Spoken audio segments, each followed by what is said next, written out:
ketupat ni. Ha, ni buah kismis ni. Ha ni. Sedap apa ni?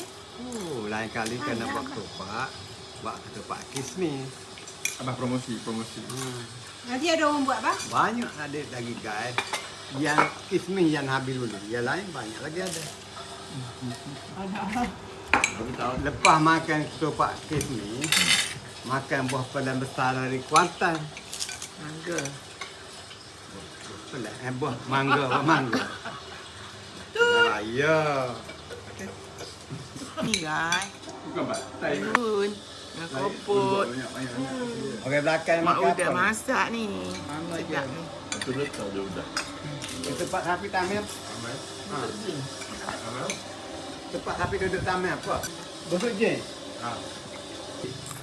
Ni ambil gambar orang busuk jin. Tamil busuk jin. Busuk. Busuk. Busuk jin.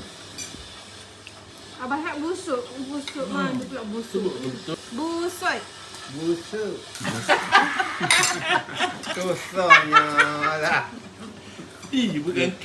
Dia nak hidup slow lah. Busuk. Saya tak kena sebut lah. Busuk. Busuk. Ah, ada pen. Bukan sok. Busuk. Busuk. Berhenti lah kan. Sut. Ah, dah ada.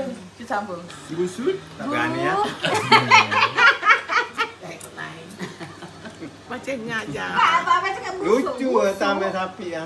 Macam ngajar itu apa? Okey lah. Ibrahim. Oh, tenang. Ha, ada. Benda apa? Dia tambah apa? Tamil apa? Saya duduk Taman Pandan Perdana.